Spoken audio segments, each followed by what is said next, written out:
سے مانگے الہی تو مجھے مدینے پاک دکھا دے، اپنا حرم دکھا دے، تو اللہ سے بھیک مانگے بلکہ لوگوں سے بھیک مانگے کہ ہم کو مدینہ دکھا دیجیے، ہم کو پیسہ دے دیجیے، ہم آپ کا پیسہ مدینے میں خرچہ کریں گے۔ یہ شیطانی خواہش ہے، یہ ملکوتی خواہش کیا ہے؟ وہ نماز پنجگانہ پابندی سے پڑھتا ہے، جو فرض ہے وہ ادا کرے، جو فرض نہیں ہے اس کے لیے زیادہ لالائچ نہ ہو۔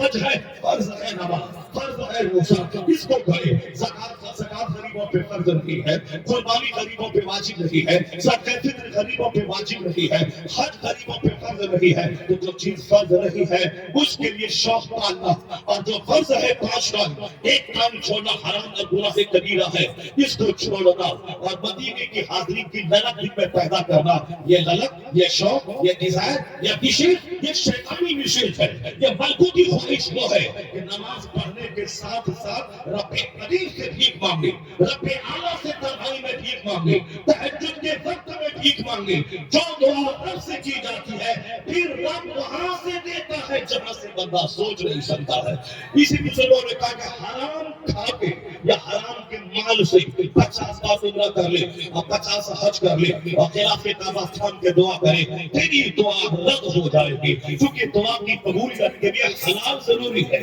اور حلال کھا کر محلے کی مسجد میں دعا کر، حرام کھا کے جو دعا کعبہ میں قبول نہ ہو، حلال کھا کے دعا محلے کی مسجد میں قبول ہو جائے۔ یہ ہے اسلام۔ تکبیر، نعرہ رسالت، معراج مصطفیٰ کانفرنس، عظمت مصطفیٰ،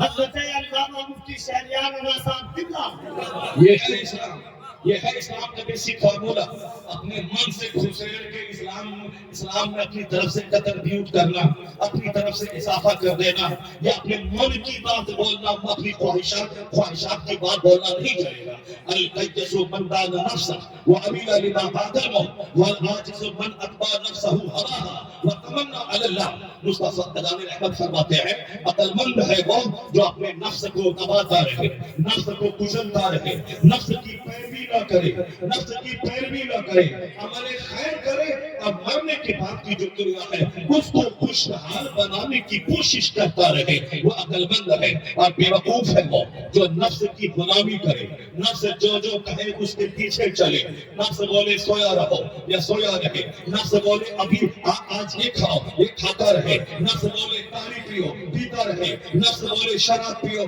پیتا رہے، اور یہ بولے کہ چلو اللہ معاف کر دے گا، چلو اللہ معاف کر دے گا، چلو اللہ معاف کر دے گا۔ یعنی دنیا کے بارے میں یہ احمد یہ نہیں بولتا ہے کھیتی نہیں کروں گا، چلو اللہ تعالیٰ دے دے گا، میں درخت نہیں لگاؤں گا، اللہ میرے گھر میں آم پہنچا دے گا، میں دکان میں نہیں بیٹھوں گا صبح سے شام تک، 5 کام کے ٹائم میں پیسہ غلہ میں میرے گھر میں پہنچ جائے گا۔ نہیں، یہ احمد ہو چاہے جس طرح سے بیوقوف ہو، یہ اس معاملے میں چوکنا عقل مند بن جاتا ہے، یہ باعث بن جاتا ہے کہ نہیں صاحب اللہ روزی دینے والا ہے، مگر مجھ کو تو کھیت میں جانا ہوگا، مجھ کو تو رتا کرنا ہوگا، مجھ کو تو گیہوں ڈالنا ہوگا، مجھ کو تو مکئی لگانا ہوگا، مجھ کو تو آلو روپنا ہوگا، تو اللہ ایک آلو روپیں گے تو 50 آلو دے گا، ایک دانہ ڈالیں گے تو اللہ 1000 دانہ گیہوں کا دے گا۔ جب دنیا کے بارے میں تو یہ فارمولہ رکھتا ہے کہ اللہ روزی دینے والا ہے مگر کھیت جانا ہوگا، اللہ روزی دینے والا ہے 25 سال پکنا ہوگا، پھر 25 سال نوکری کرنی ہوگی، تب ہر مہینے میرے اکاؤنٹ میں پیسہ آئے گا۔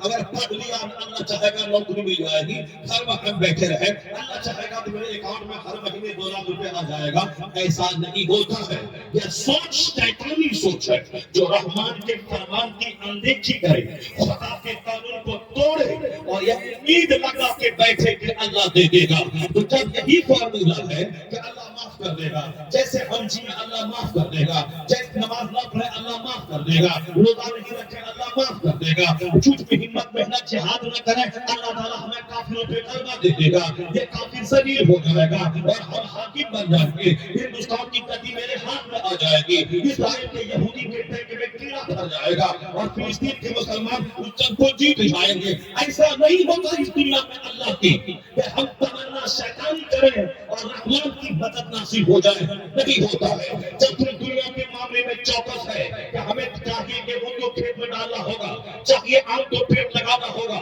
چاہیے نوکری تو محنت کرنی ہوگی، چاہیے پیسہ تو بزنس کرنا ہوگا۔ تو جس طرح دکان سے پیسہ چل کے گھر میں نہیں آتا، دکان میں بیٹھنے سے آتا ہے، تو پھر تم نے آخرت کا فارمولا تم نے سستا کیوں بنا لیا کہ نماز چھوڑنے چلے اللہ معاف کر دے گا، روزہ چھوڑنے چلے اللہ معاف کر دے گا، حج پر ذکر نہیں کرے اللہ معاف کر دے گا، زکات نہیں نکالتے اللہ معاف کر دے گا، نکلنا تھا 1 کروڑ میں 2.5 لاکھ تو 50,000 نکال کے چپ ہو گئے، 50,000 ہم نے نکال دیا، ارے جو بولو اللہ معاف کر دے گا۔ نماز پڑھنے سے پہلے وضو ایسے کرے، ارے مولانا صاحب کیا فالتو کی باتیں بولتے ہیں، اگر میں نے وضو کیا نا اللہ معاف کر دے گا، خیرات صحیح کرو تب قانون ہے یہ، چاہے تم ڈی اے پی کیجیے گا تو یوریا کھیت میں ڈال دے گا، فصل پیدا نہیں ہوگی، جہاں پانی ڈالنا ہے پانی نہیں دے گا، بولے گا نہیں اللہ چاہے گا تو دھان دے دے گا، گیہوں دے دے گا، تو وہاں بولے گا نہیں، یہ ضابطہ ہے، یہ اصول ہے، یہ نیم ہے، نیم کے مطابق یوریا جب دینا ہے جب دینا ہے، ڈی اے پی جب دینا ہے جب دینا ہے، پانی جب دینا ہے جب دینا ہے۔ اس کھیتی کے ایکسپرٹ ماہرین سے میں پوچھتا ہوں کہ صاحب آپ کیسے کرتے ہیں، آپ شاندار فصل کیسے پیدا کرتے ہیں، ان کے پاس جا کے پوچھتے ہیں، اس کے نیم کے مطابق میں کھیتی کرتا ہوں۔ یہ ہو گیا دنیا کا معاملہ، یہ کلمہ بھی چوکس ہے، یہ بدھو بھی ہوشیار ہے، لیکن آخرت کے معاملے میں بڑے بڑے گھوڑے، بڑے بڑے بڑے بھی پڑھے لکھے، یہ سب احمق اور بیوقوف ہو جاتے ہیں۔ چلیے اللہ معاف کر دے گا، چلیے اللہ معاف کر دے گا، نماز نہیں بھی پڑھے تو اللہ معاف کرنے والا ہے۔ یہ ہے شیطانی جذبہ، اس لیے کہ دنیا کے معاملے میں تو نہیں بولتا کہ میں محنت نہیں بھی کروں تو بھی دانا میرے گھر میں آ جائے گا، یہاں جو عقلمند ہے کہ نہیں جاؤں کھیت تو دانا نہیں آئے گا۔ تو یہ بات آخرت کے بارے میں بھی سوچ لے کہ جس طرح دکان جانا ہوگا، کھیت جانا ہوگا، نوکری کرنی ہوگی تب پیسہ آئے گا، اسی طرح یہ بھی سوچ لے کہ دکان گئے کھیت گئے بغیر روزی نہیں ملتی ہے تو مسجد گئے بغیر بھی جنت نہیں ملتی ہے، روزہ رکھے بغیر بھی جنت نہیں ملتی ہے، حج و زکات کے بغیر جنت نہیں ملتی ہے۔ اگر یہ فارمولا ہو تو کھیت بھی بنتا جائے گا، مسجد بھی بنتا جائے گا، یہاں بھی خوشحال رہے گا، اور جب مرے گا تو جنت کی بہار اس کا استقبال کرنے پڑے گا۔ القیس من دان نفسہ وعمل لما بعد الموت، عقل مند ہے وہ جو اپنے نفس کی مخالفت کرے اور پھر آخرت کا عمل کرتا رہے اور ڈرتا ہے اللہ سے ہوتا رہے۔ حج تو میں نے 5 بار کر لیا، الہی اگر تم نے رد کر دیا تو میرا کیا ہوگا؟ میں نے 50 بار عمرہ تو کر لیا، اگر تم نے میرے چہرے پہ عمرہ کو مار دیا کہ تیرا مال مشکوک تھا تو پھر میرا کیا بنے گا؟ نیکی کرے ڈرتا رہے، روتا رہے، اور برائی کرے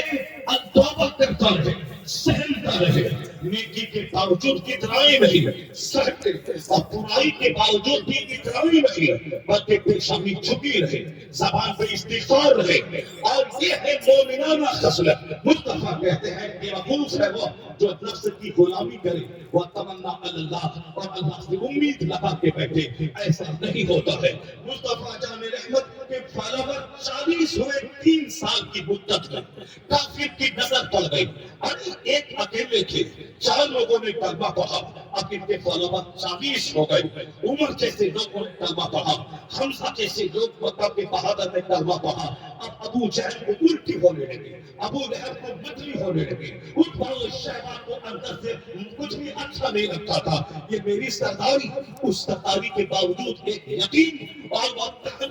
وہ ہدایت سے کہتے تھے کہ یہ ابو قحافہ، وہ کہتے تھے کہ یہ فلاں ہاتھی کا بیٹا، یہ فلاں ہاتھی کا ابن ابی قبشہ، وَيُكَلِّمُ مِنَ السَّمَاءِ ابن ابی قبشہ یعنی دیہاتی کا بیٹا، چونکہ سرکار دو جہاں وہ مکہ سے نکل کے وہ قبیلے بنو سعد پہنچے تھے، قبیلے بنو سعد میں آپ نے حضرت حلیمہ سعدیہ کا دودھ کیا تھا، اسی لیے مکہ کے لوگ اسے کہتے تھے یہ دیہاتی کا بیٹا، جبکہ مکہ ام القریٰ ہے، اس ام القریٰ میں مصطفیٰ پیدا ہوئے اور سب سے بڑے اونچے خاندان میں مصطفیٰ پیدا ہوئے، لیکن یہ ڈاؤن کرنے کے لیے اور اپنے نفس کی جو خواہش تھی اس کی تکمیل کے لیے اندر میں جو حسد اور جلن تھا اس کو نکالنے کے لیے حضور کو کہتے تھے یہ ابن ابی کبشہ ہے، یہ فلاں دیہاتی کا بیٹا کہتا ہے کہ آسمان سے اوپر وحی نازل ہوتی ہے، چڑھانے کے لیے ابن ابی کبشہ کہتا تھا، دیہاتی کا بیٹا، اور کہتا تھا کہ بس ان کے ماننے والے فالوور چند دیہاتی ہیں اور چند کم پڑھے لکھے لوگ ہیں اور غریب لوگ ہیں، یہی ان کے فالوور ہیں۔ یہ لوگ جو ایک جھٹکے میں محمد کا ساتھ چھوڑ دیں گے، ان لوگوں نے آپس میں میٹنگ کی، اسلام کے خلاف ایک منصوبہ تیار کیا کہ جو